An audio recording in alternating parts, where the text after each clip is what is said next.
நீதி கதைகள் டிவி. முன்னொரு காலத்துல ஒரு அழகான ஊர் இருந்துச்சு.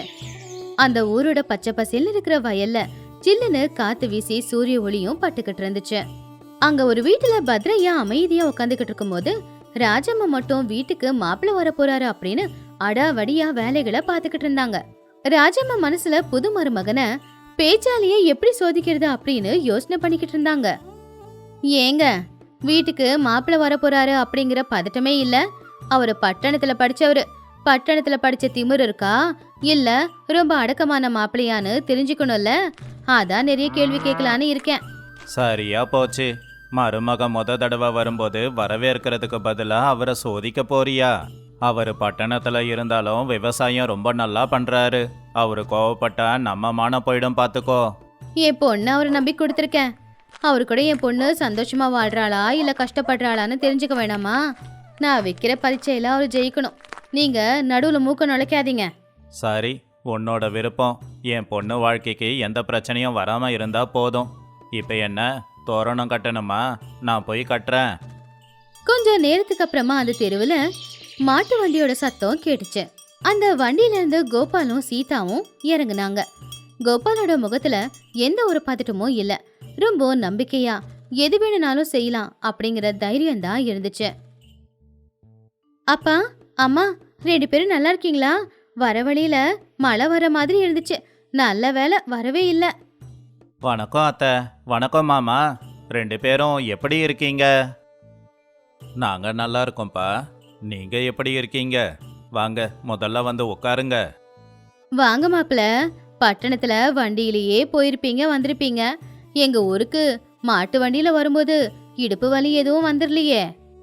நான் பட்டணத்துல இருந்தாலும் பிறந்தது இந்த மண்ணில் தானே அத்தை. எனக்கு இந்த மாட்டு வண்டியில வர்றது ரொம்ப பிடிக்கும். அது அப்படியே அம்மா மடியில படுத்து தூங்குற மாதிரி இருக்கும். பாத்தியாமா, சொந்த ஊருனாலும் விவசாயினாலும் அவருக்கு மரியாதை ரொம்ப அதிகம். அவரை மட்டம் தட்டி பேசாத. சரி சீதா, உள்ள போய் 2 பேரும் கை கால் முகம் கழுவிட்டு வாங்க. குடிக்க ஏதாவது கொண்டு வந்து கொடுக்குறேன். கோபால் வந்து உக்காந்து அவங்க மாமனார்கிட்ட விவசாயத்தை பத்தி பேசிக்கிட்டு இருந்தான். அப்பதான் பக்கத்து வீட்டு சுப்பையா அவனுடைய மனைவியான கௌரி புது மாப்பிள்ளைய பாக்குறதுக்காக அங்க வந்தாங்க. என்ன ராஜம்மா, பட்டணத்து மாப்பிள்ள வந்திருக்காராமா? எங்க இருக்காரு? அறிமுகப்படுத்தி வைக்க மாட்டியா? ஐயோ, மாப்பிள்ள உள்ளதா உட்காந்துக்கிட்டு இருக்காரு கௌரி. போ, நீயே போய் பேச. எப்படி இருக்கீங்க மாப்பிள்ள? கேள்விப்பட்டேன் பட்டணத்துல கூட நீங்க விவசாயம் தான் பண்றீங்களாமே. எதுக்கு இந்த மண்ணு சேத்துல கஷ்டப்பட்டுக்கிட்டு ஆபீஸ் வேலைக்கு போலாமே. எங்க சீதா மேல நிறைய சொத்து இருக்கே, அதனால விவசாயம் அப்படிங்கிற பேரு சொல்லி மாமனார் வீட்லயே தங்கிடலான்னு திட்டம் போட்டிருக்கீங்களா? சுப்பையா, கௌரி, வார்த்தைய பார்த்து விடுங்க. எங்க மாப்பிள்ள சொத்து காசப்பட்டு வரவர் இல்ல. பண்டிகைனால கெடுக்காதீங்க. ஐயோ மாமா, ஒரு நிமிஷம் இருங்க. இங்க பாருங்க, நான் யாருக்கிட்டையும் கை கட்டி வேலை செய்யறத விரும்பல. எனக்கு சொந்தமா எதனா செய்யணும். படிச்ச படிப்பை விவசாயத்துக்கு பயன்படுத்தினா மண்ணுல பொண்ணை கூட விளைய வைக்கலாம். அப்புறம் நான் சொத்து கேட்குற பிச்சைக்கார மருமகன் கிடையாது. என் மாமனார் கொடுத்த பெரிய சொத்து என் பொண்டாட்டி தான். அதுவே போதும். நல்ல புத்திசாலியான மருமக தான் வந்திருக்கான் ராஜம்மா. பேச்சாலேயே வாய் மூடிட்டானே. ஆமா ஆமா கௌரி. சரி சரி, உட்காந்து பேசிக்கிட்டு இருங்க. நான் குடிக்க ஏதாவது கொண்டு வரேன். பெரியவங்க எல்லாரும் பேசிட்டு உள்ள போனதுக்கு அப்புறமா சீதா கோபால் பக்கத்துல உட்காந்துக்கிட்டு எல்லாரும் பேசுறத நினைச்சு ரொம்ப வருத்தப்பட்டுக்கிட்டு இருந்தா. ஏங்க, இவங்க எல்லாரும் இப்படி பேசுறாங்கன்னு தயவு செஞ்சு கவலைப்படாதீங்க. அவங்க சார்பா நான் உங்ககிட்ட மன்னிப்பு கேட்டுக்கிறேன். கவலைப்படாத சீதா. எல்லா அம்மாவுக்கும் பொண்ணை கட்டிக்கிட்ட மாப்பிள்ளை எப்படிப்பட்டவருன்னு தெரிஞ்சுக்க ஆர்வம் இருக்கும். அதை நான் பெருசா எடுத்துக்கல. கௌரியத்தை சொத்துக்காக நீங்க வந்திருக்கீங்கன்னு சொன்னப்போ எனக்கு ரொம்ப கவலை ஆயிடுச்சு. ஆனா நீங்க சரியான பதில் தான் அவங்களுக்கு கொடுத்தீங்க. பெரியவங்க சொல்றத தப்பா எடுத்துக்க கூடாது சீதா. நாம அவங்களுக்கு புரிய வச்சோம்னா அவங்களே புரிஞ்சுப்பாங்க. சரி, வா வா, அத்தை காத்துக்கிட்டு இருப்பாங்க. சாப்பிட்றதுக்காக எல்லாரும் வந்து உட்காந்துருந்தப்போ மாப்பிள்ளையோட பொறுமைய சோதிச்சு பாக்குறதுக்காக ராஜம்மா பாயசத்துல உப்பு அள்ளி கொட்டிட்டாங்க. அதே மாதிரி துவையல்ல உப்புக்கு பதிலா சர்க்கரையை அள்ளி கொட்டிட்டாங்க. மாப்பிள்ள, உங்களுக்காக மாங்காயை பறிச்சு துவையல் அரைச்சி வச்சிருக்கேன், சாப்பிடுங்க. சாப்பிடுங்க, எங்க அம்மா மாங்காய் துவையல் ரொம்ப நல்லாவே செய்வாங்க. கோபால் அந்த துவையல் எடுத்து வாயில வச்ச உடனே அது ரொம்ப இனிப்பா இருந்துச்சு. மாமியார் தன்னை சோதிக்க தான் இப்படியெல்லாம் பண்ணிருக்காங்கன்னு தெரிஞ்சு அவன் அவங்கள பார்த்து சிரிச்சுக்கிட்டு இருந்தான். என்னங்க மாப்பிள்ள, துவையல் எப்படி இருக்கு? உப்பு காரம் எல்லாம் சரியா இருக்கா? ரொம்ப நல்லா இருக்கு அத்தை. புளிக்கிற மாங்காய் உங்க கைப்பட்டதும் இனிப்பா மாறிடுச்சு. உங்க கைப்பட்டா எல்லாமே இனிக்கும்னு எனக்கு இப்பதான் தெரியும். அதை கேட்டு சீதா ஆச்சரியமா அந்த துவையல் எடுத்து சாப்பிட்டப்போ அது ரொம்ப இனிப்பா இருந்துச்சு. கோவமா அவங்க அம்மாவை முறைக்கும் போது கோபால் அவளை கண்ணாலேயே அடக்குனா. மாப்ள, சாப்பிட்டீங்கல்ல, இந்தாங்க உங்களுக்காக நான் செஞ்ச சேமியா பாயசம், சாப்பிடுங்க. கோபால் அந்த பாயசத்தை எடுத்து வாயில ஊத்துனதுமே அது கடல் தண்ணி மாதிரி உப்பா இருந்துச்சு. ஆனாலும் அவன் சிரிக்கிறத விடல. அத்தை, இந்த பாயாசம் ரொம்ப வித்தியாசமா இருக்கு. எல்லாரும் பாலும் சர்க்கரையும் போட்டு செய்வாங்க. நீங்க வேற எதையோ போட்டு செஞ்ச மாதிரி இருக்கே. ஏன் மாப்ள, உங்களுக்கு பிடிக்கலையா? குறை சொல்லிக்கிட்டு இருக்கீங்க? ஐயோ இல்லங்க அத்தை. உங்க தாய் பாசம் எப்படி இனிப்பா இருக்குன்னு இந்த துவையல் மூலமா தெரிஞ்சுக்கிட்டேன். உங்க மாமியார் பாசம் எப்படி இருக்கும்னு இந்த பாயாசம் மூலமா தெரிஞ்சுக்கிட்டேன். ஆக மொத்தம் இனிப்பும் உப்பும் கஷ்டமோ சந்தோஷமோ மாதிரி வாழ்க்கையில எப்போ வரும்னு யாருக்குமே தெரியாது. பாத்தியா ராஜம்மா, நீ என்ன வேணும்னாலும் சோதிக்கிறேன்னு பண்ணலாம். ஆனா நீ என்ன பண்ணாலும் அதை சரியா சமாளிக்கிறாரு மாப்பிள்ள. அவரை உன்னால ஜெயிக்க முடியாது. ஆமாங்க, நானும் மாப்பிள்ளையே சாதாரணமா தான் நினைச்சேன். ஆனா அவரு ரொம்ப புத்திசாலியா இருக்காரு. சீதா, உள்ள சக்கரை போட்ட பாயசமும் உப்பு போட்ட துவையிலும் இருக்கு பாரு, கொண்டு வந்து கொடு. அப்படி சாப்பிட்டு முடிச்சதுக்கு அப்புறமா சுப்பையா மறுபடியும் வந்து கோபால வெறுப்பேத்துறதுக்கு முயற்சி பண்ணான். மாப்பிள்ள, உங்களுக்கு ஒரு கேள்வி. உங்க வயலுக்கு பக்கத்து வயல்காரன் வரப்ப வெட்டி உங்க வயலுக்கு தண்ணி வராம பண்ணா நீங்க கோவப்படுவீங்களா? சுப்பையண்ண, இப்ப எதுக்கு இந்த கேள்வி? மறுபடியும் என் மருமகனுக்கு தொந்தரவு கொடுக்க வந்திருக்கீங்களா? பரவாயில்ல அத்தை. அண்ணன், வரப்ப வெட்டி அவன் தண்ணியை தடுத்ததுக்கு கோவப்பட்டா எங்க 2 பேருக்குள்ள பிரச்சனை வரும். அதுக்கு பதிலாக என் வயல்ல சின்னதா ஒரு பள்ளம் தோண்டி மழை தண்ணியை சேமிச்சு வச்சுக்கிறேன். என்னோட பிரச்சனைக்கு நான் தான் தீர்வை தேடணும். நாம மற்றவங்கள நம்பி இருக்கக்கூடாதுல்ல. பரவாயில்லையேப்பா, உன்னை கேள்வி கேட்டு மடக்கலான்னு நான் முயற்சி பண்ணா பதிலை கொடுத்து என்ன நீ மடக்குறியே? கோபால் சொன்ன பதில கேட்டு ராஜம்மாவோட மனசுக்கு ரொம்ப சந்தோஷமா இருந்துச்சு. எவ்வளவுதான் கஷ்டப்படுத்தினாலும் எவ்வளவு பரீட்சை வச்சாலும் கூட சிரிப்பு கொஞ்சம் கூட மாறாம எல்லாத்தையும் சமாளிச்ச மருமகனை நினைச்சு சந்தோஷப்பட்டாங்க. மாப்பிள்ள, நீங்க ரொம்ப புத்திசாலி, ரொம்ப பொறுமைசாலி. என் பொண்ணை கொடுத்தனே, என் மாப்பிள்ளை எப்படிப்பட்டவரோ அப்படின்னு சோதிச்சு பார்த்தேன். ஆனா நீங்க சொக்க தங்க மாப்பிள்ள, என்ன மன்னிச்சிடுங்க. ஐயோ அத்தை, நீங்க பெரியவங்க, என்கிட்ட நீங்க மன்னிப்பு கேட்க கூடாது. போன இடத்துல பொண்ணு எப்படி இருக்கான்னு தெரிஞ்சுக்கிறது தப்பு இல்ல. எனக்கு உங்க மேல கோவமெல்லாம் இல்ல. என்ன பிள்ளையா ஏத்துக்கிட்டதே போதும். சபாஸ் மாப்பிள்ள, என் பொண்டாட்டியையே நீங்க அடக்கிட்டீங்க பாருங்க. இனிமே இங்க இருக்கிற வீடும் மனுஷங்களும் உங்களுக்கு சொந்தம். உண்மைதான் ராஜம்மா, இப்படிப்பட்ட மாப்பிள்ளை கிடைக்க நீ கொடுத்து வச்சிருக்கணும். உன் பொண்ணு சீதா ரொம்ப சந்தோஷமா இருப்பா. அப்படி மாமியார் பக்கத்து வீட்டுக்காரங்க வச்ச சோதனையில கொஞ்சம் கூட கலங்காம தைரியமா சிரிப்போட கோபால் எல்லாருக்குமே ஒரு பதில கொடுத்தான். எந்த ஒரு பிரச்சனை வரும்போது, எந்த ஒரு கஷ்டம் வரும்போதும் கோவப்படுறது அதுக்கு தீர்வாகாது. அதுக்கு பதிலா பொறுமையா நாம கொஞ்சம் அறிவோட யோசிச்சா கோவமே படாம அந்த பிரச்சனைய சரி பண்ணிடலாம். இதுதான் இந்த கதையில இருக்கிற நீதி. எப்ப எந்த பிரச்சனை வந்தாலும் கோவப்படாம பொறுமையா கொஞ்சம் புத்திசாலித்தனமா யோசிச்சு பாத்தீங்கன்னா எல்லா பிரச்சனைக்கான தீர்வு உங்ககிட்டயே இருக்கும். கோவம் உறவுகளை உடைச்சிடும், ஆனா பொறுமை உறவுகளை காக்கும். வெங்கடாபுரம் அப்படிங்கிற ஊர்ல வெயில் ரொம்ப அதிகமா இருந்துச்சு. காலையில அடிக்கிற வெயில்ல செவரெல்லாம் சூடாயி ராத்திரிக்கு அந்த அனலை வெளியில கக்கிக்கிட்டு இருந்துச்சு. ராமையா பார்வதியோட வீட்டு நிலைமையும் அதுவாதான் இருந்துச்சு. ராத்திரி 8 மணி இருக்கும். திடீர்னு கரண்ட் போயிடுச்சு. அடியே பார்வதி, இந்த அனலை என்னால தாங்க முடியல. உடம்புக்குள்ள இருக்கிற தண்ணியெல்லாம் வேர்வையா வெளியில வருது. யாராவது என்ன பார்த்தாங்கன்னா மனுஷனே நினைக்க மாட்டாங்க. நல்லா தண்ணியில நனைஞ்சு போயிருக்கிற துணி மூட்டைன்னு நினைப்பாங்க. என்னை பார்க்கும்போது எனக்கே பாவமா இருக்குது. அதுக்கு நான் என்னங்க பண்ண முடியும்? நான் மட்டும் என்ன குடுகுளுனா இருக்கேன்? நீங்களாவது சாயந்தரமா நான் திண்ணையில போய் உக்காந்துக்கலாம். நல்ல சில்லுன்னு காத்தும் வீசும். ஆனா நான் அடுப்பங்கரியில அந்த அடுப்புக்கு முன்னாடி அனல்ல இன்னும் வெந்துக்கிட்டு இருக்கணும். உங்களுக்கு என்ன? நீங்க நல்லாதான் இருக்கீங்க. என்ன பார்த்தாதான் பாவப்படணும். சரி விடு விடு. இந்த கட்டில கொண்டு போய் வெளியில வேப்ப மரத்துக்கு கீழே போடு. அங்க குளிர்ச்சியா கொஞ்சம் காத்து வீசும். கொஞ்ச நேரம் தூங்கலாம். இல்லைன்னா இன்னைக்கு நம்மளால தூங்க முடியாது. சரிங்க, நான் கட்டில கொண்டு போய் வெளியில போடுறேன். ஆனா வெளியில கொஞ்சம் கொசு தொல்லை இருக்கும். நீங்க ஒண்ணு பண்ணுங்க, அந்த வேப்பலைய பறிச்சு புகை போடுங்க. அப்போ கொசு எதுவுமே வராது. சரி, ஆனா அக்கம் பக்கத்து வீட்டுக்காரங்க என்ன நினைப்பாங்க? நம்ம வயசுக்காரங்க வெளியில படுத்தா கிண்டல் பண்ணுவாங்களே. என்ன நினைக்க போறாங்க? ஊர்ல பாதி பேர் இப்படி வாசல்ல பாய் போட்டு தான் படுத்துக்கிட்டு இருக்காங்க. வீட்டுக்குள்ள அனல் தாங்க முடியாதவங்க வெளியில வந்து படுக்காம வேற எங்க போய் படுப்பாங்களாம்? அப்படி ராமையாவும் பார்வதி அம்மாவும் கட்டில கொண்டு வந்து வெளியில போடும்போது பக்கத்து வீட்ல இருந்து சிவையாவும் அவனுடைய மனைவியான காந்தம்மாவும் வந்தாங்க. என்னங்க ஐயா ராமையா ஐயா, ராத்திரிக்கு வெளியில படுக்க போறீங்களா என்ன? கட்டில இழுக்கிற சத்தம் என் வீடு வரைக்கும் கேக்குது. ஆமாய்யா சிவையா, வீட்டுக்குள்ள இருந்தா அடுப்புக்குள்ள இருக்கிற மாதிரியே இருக்குது. எப்படியும் தூங்க முடியாது. அதான் சரி வெளியிலயாவது படுக்கலான்னு கட்டில எடுத்து வெளியில போட்டோம். உண்மைதாங்க ஐயா, ஆனா என்ன பண்றது, வெளியில கொசு தொல்லை இருக்கே. நானும் வெளியில வந்து படுக்கலான்னு தான் பார்த்தேன். ஆனா என் பொண்டாட்டிக்கு வெளியில வந்து இருட்டில் படுக்கிறதுனா ரொம்ப பயம்.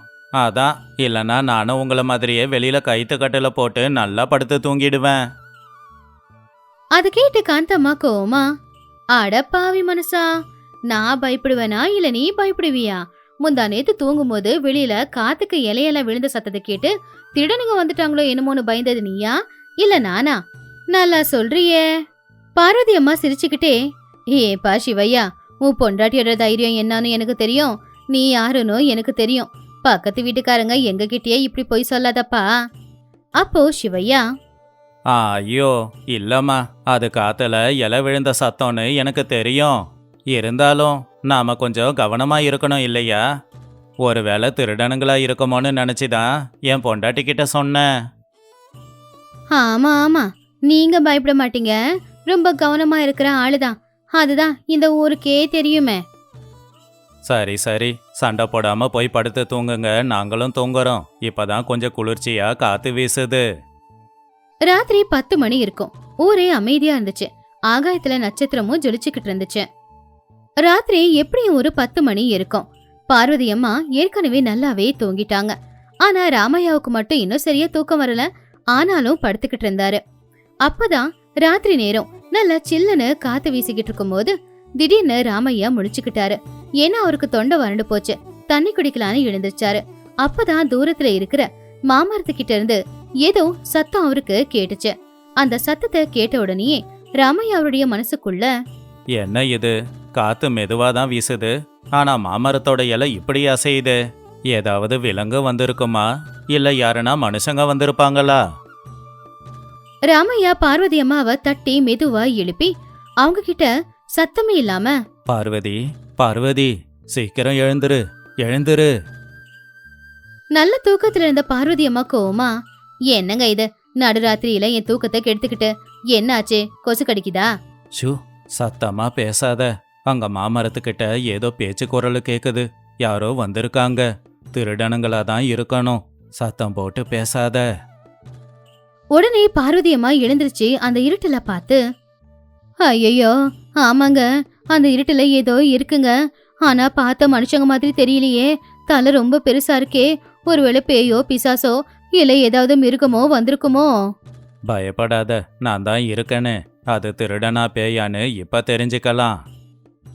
அப்ப செவுத்துக்கு அந்த பக்கம் நின்னுக்கிட்டு சிவையா, ராமையா அண்ணன், முழிச்சுக்கிட்டு தான் இருக்கீங்களா? அங்க தூரத்துல யாரோ இருக்காங்கண்ணே. எனக்கு என்னமோ பயமா இருக்கு. என் பொண்டாட்டியை எழுப்பலான்னு பார்த்தா அவ தூங்கிக்கிட்டு இருக்கா. சிவையா, நானும் பார்த்துக்கிட்டு தான் இருக்கேன். எனக்கு தெரிஞ்சு அது திருடன் இல்ல. திருடனா இருந்தா இந்நேரம் ஓடி இருப்பானே. அந்த தலையும் ரொம்ப பெருசா இருக்கு. ஒரே இடத்துல நின்னு அசைஞ்சுக்கிட்டு இருக்கு. நான் மனுஷனா இருக்காதுன்னு நினைக்கிறேன். எனக்கு என்னமோ இதய துடிப்பே நிக்கிற மாதிரி இருக்கு. அந்த பாழடைஞ்ச கிணத்துக்கிட்ட பேய் இருக்குன்னு முந்தா நேத்து ஒருத்தவங்க சொன்னாங்க. ஒருவேளை அது பேயா இருக்குமோ? அட நீ வேற வாய மூடுப்பா, இல்லாதது பொல்லாததையும் சொல்லிக்கிட்டு எதுக்காக பயமுடுத்துற? அப்பதான் அந்த இடத்துல இருந்து ஒரு சத்தமும் கேட்டுச்சு. ஏங்க, அந்த சத்தம் கேட்டுச்சா? அது எனக்கு தெரிஞ்சு உண்மையிலேயே பேயாதான் இருக்கணும். கையில ஏதாவது இரும்ப வச்சுக்கோங்க. ஆமா, விளக்கு எங்க வச்சீங்க? ராமையா கட்டலுக்கு கீழே வச்சிருந்த குச்சியை எடுத்துக்கிட்டு இன்னொரு கையில விளக்கையும் எடுத்துக்கிட்டு, தைரியமா இரு பார்வதி, நான் என்னன்னு பார்த்துட்டு வரேன். நம்ம ஊர்ல பேயும் இல்ல பிசாசும் இல்ல. எதனா பொறுக்கி பசங்களா தான் இருக்கணும். சிவையா, கொஞ்சம் செவரை தாண்டி இந்த பக்கம் வா. நான் வெளிச்சம் காமிக்கிறேன். 2 பேரும் போய் அதை பிடிச்சிக்கலாம். எது, நானா? எனக்கு காலில் சுளுக்கு பிடிச்சிருக்கு. நேத்து தான் சேத்துல வயல்ல வழுக்கி விழுந்துட்டேன். நீங்க முன்னாடியே போங்க, நான் பின்னாடியே வரேன். ராமையா கோவமா, பயந்தாங்கோழி பயலு, வாயில மட்டும் தைரியசாலியா பேசு. ஆனா நடத்தையில அப்படி ஒன்றும் இல்லை. நீங்க யாரும் வர வேண்டாம். நானே போய் அது என்னன்னு பார்த்துட்டு வரேன். இன்னைக்கு என் கையில அடி வாங்கணும்னு அது தலையில எழுதியிருக்கு போல. ராமையா தைரியமா கையில குச்சியை பிடிச்சுக்கிட்டு அந்த நிழலை நோக்கி நடந்து போய்கிட்டு இருந்தாரு. உள்ளுக்குள்ள இதய துடிப்பு படபடன்னு இருந்தாலும் கூட தைரியம் முகத்துல இருந்துச்சு. அவரு விளக்கோட வெளிச்சத்துல அங்க யார் இருக்காங்கன்னு பார்த்து, யாருடா அங்க? ஒழுங்கு மரியாதையா வெளியில வாங்க. இந்த கட்டையால ஒன்று கொடுத்தா உசுறு போயிடும். ஒழுங்கா வெளியில வந்துடுங்க. விளக்கோட வெளிச்சத்துல அங்க இருக்கிற காட்சியை பார்த்து ராமையா பயங்கரமா சிரிக்க ஆரம்பிச்சிட்டாரு. பார்வதி அம்மாவும் சிரிச்சாங்க. செவரு தாண்டி இந்த பக்கம் வரலாமா வேணாமான்னு யோசிச்சுக்கிட்டு இருந்த சிவையாவும் அந்த காட்சியை பார்த்து சிரிக்க ஆரம்பிச்சான். ஏன்னா அங்க இருந்தது திருடன் இல்ல, ஒரு வயசு பையன். அதுவும் ராமையாவுக்கு அவன் மருமக முறை. அவன் சரியான பெருந்தீனி. அவன் தலையில ஒரு பானைய கவுத்துக்கிட்டு இருந்தான். அந்த பானையில மாட்டிக்கிட்ட தலையை வெளியில எடுக்க படாத பாடு பட்டுக்கிட்டு இருந்தான். பாவம் அவன் ரொம்ப கஷ்டத்தோட, மாமா அடிச்சிடாதீங்க மாமா, நான் தான் சூரி, தலை மாட்டிக்கிச்சு. டேய் சூரி, என்னடா அவதாரம் இது? அந்த ஜாடியில எதுக்கு தலைய மாட்டிக்கிட்ட? ஓஹோ, நீ மாங்காய் ஊறுகாய் திருடி சாப்பிட வந்தியா? திருடவும் ஒரு அளவு இல்லையா? உன்னை பார்த்தா சிரிக்கிறதா அழுவுறதானே தெரியல. மாமா, என்னை எவ்வளோ வேணும்னாலும் திட்டிக்கோங்க. முதல்ல இந்த ஜாடியை வெளியில எடுங்க. மூச்சு விட முடியல. இன்னும் கொஞ்ச நேரம் இப்படியே இருந்தனா மூச்சு விட முடியாம செத்துடுவேன் போல. ராமையாவும் செவரு தாண்டி குதிச்ச சிவையாவும் சிரிச்சுக்கிட்டே சூரியோட தலையில மாட்டிக்கிட்ட அந்த ஜாடிய கஷ்டப்பட்டு வெளியில எடுத்தாங்க. அவனுடைய முகமெல்லாம் ஊறுகாயும் எண்ணெயும் ஒட்டிக்கிட்டு சிகப்பா இருந்துச்சு. அவனை பார்க்கவே ரொம்ப சிரிப்பாவும் இருந்துச்சு. என்னடா சூரி இது? உங்க வீட்டுல ஊறுகாய் இல்லன்னு இந்த ஜாடியில இருக்கிற ஊறுகாவை திருட வந்திருக்கியா? ஆமா, தலையை ஏண்டா ஜாடிக்குள்ள விட்ட? கையை விட்டு எடுத்து சாப்பிட வேண்டியது தானே? சூரி கண்ணு தொடச்சுக்கிட்டு, இல்ல அத்த, நேத்து பகல்ல நீங்க மாங்காவை வெட்டி ஊறுகாய் போட்டுக்கிட்டு இருந்தீங்களா? அப்ப தாளிச்சு கொட்டின வாசம் எங்க தெரு வரைக்கும் வந்துடுச்சு. அந்த வாசம் நல்லா இருந்துச்சு. ஊறுகாய் வேணும்னு அம்மா கிட்ட கேட்டேன். அதை இப்ப சாப்பிடக்கூடாது, ஒரு வாரம் ஊறணும்னு சொல்லிட்டாங்க. ஆனா எனக்கு தான் மனசு கேட்கல. அதான் யாருக்கும் தெரியாம 2 ஊறுகாவாவது எடுத்து சாப்பிடலான்னு ராத்திரி நேரம் யாருக்கும் தெரியாம வீட்டு செவரை எகிரி குதிச்சு வந்து ஊறுகாவை சாப்பிட்டேன். அதெல்லாம் இருக்கட்டும், ஊறுகாவை எடுக்க கையை தானடா பயன்படுத்தணும். நீ எதுக்குடா தலைய உள்ள விட்ட? இருட்டுல அந்த மாங்காய் துண்டு எங்க இருக்குன்னு சரியா தெரியலன்னு. அதான் துண்டெல்லாம் கீழே போயிருக்குமோன்னு அந்த ஜாடிக்குள்ள அப்படியே தலையை விட்டு எட்டி பார்த்தனா, அப்ப தெரியாம தலை உள்ள போய் மாட்டிக்கிச்சு. இழுத்து இழுத்து பார்த்தேன், வெளியில வரல. ரொம்ப நேரமா தலையில மாட்டிக்கிட்டு ஜாடிய வெளியில இழுக்க தான் முயற்சி பண்ணிக்கிட்டு இருந்தேன். ஆனா வேகமா இழுத்தா சத்தம் வருமே, அதனால தான் பொறுமையா இழுத்து பார்த்தேன். இந்த விஷயத்த வெளியில சொல்லிடாதீங்க, அப்புறம் ஊருக்காரங்க எல்லாரும் என்ன திருடன் திருடன்னு சொல்லுவாங்க. ராமையா சிரிச்சுக்கிட்டே, நீ செஞ்ச வேலைக்கு உனக்கு நான் தண்டனையை கொடுக்கலன்னு வச்சுக்கோ. நாளைக்கு வீட்டுக்குள்ள வந்து அரிசி பருப்பை கூட நீ திருடி சாப்பிடுவ. சூரி அதை கேட்டு ரொம்பவே பயந்துட்டான். என்ன மாமா தண்டனை? என் அம்மா கிட்ட சொல்லுவீங்களா? எங்க அம்மா நாளையிலிருந்து சோறே போட மாட்டாங்க. இல்ல இல்ல, உங்க அம்மா கிட்ட சொல்றதுல எனக்கு என்ன பயன் இருக்கு? என் மாட்டு வண்டி சக்கரை உடஞ்சி போச்சுல்ல, அதை நாளைக்கு நீயே பட்டணத்துக்கு கொண்டு போய் உன் செலவுலையே சரி பண்ணி திரும்ப கொண்டு வா. அப்புறம் இன்னொரு விஷயமும் இருக்கு. அப்புறம் உன் கண்ணு முன்னாடியே மிச்சம் இருக்கிற ஊறுகாவை நானும் சிவையாவும் சாப்பிட போறோம். அத நீ வேடிக்கை பார்க்க போற. இதுதான் உனக்கு பெரிய தண்டனை. சரியா சொன்னீங்க ராமையாண்ண.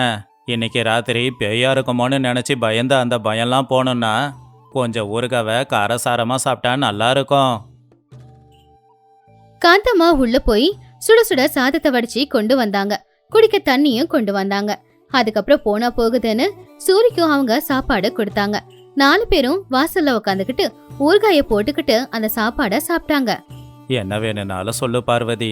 வெயில் காலத்துல வெளியில படுக்கிற சுகமே தனிதான். ஜில்லுன்னு காத்தும் வீசும், ஆகாயத்துல நட்சத்திரங்களும் தெரியும். நடுவுல இதோ இவன் பண்ண மாதிரி சிரிப்பு வர வைக்கிற நினைவுகளும் வந்து போகும்.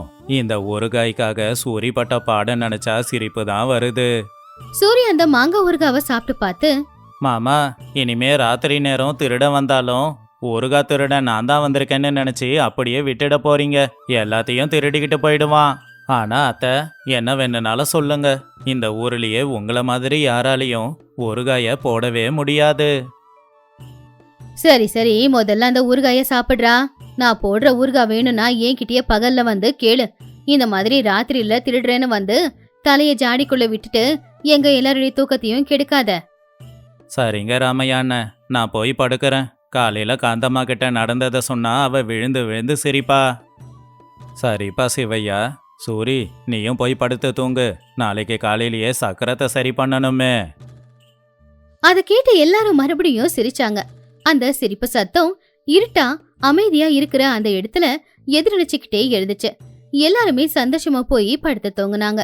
அந்த காலத்துல யார் வீட்டிலயும் ஏசி இல்ல. ரொம்பவும் புழுக்கமா இருந்துச்சுன்னா எல்லாரும் வாசல்ல தான் வந்து படுத்து தூங்குவாங்க.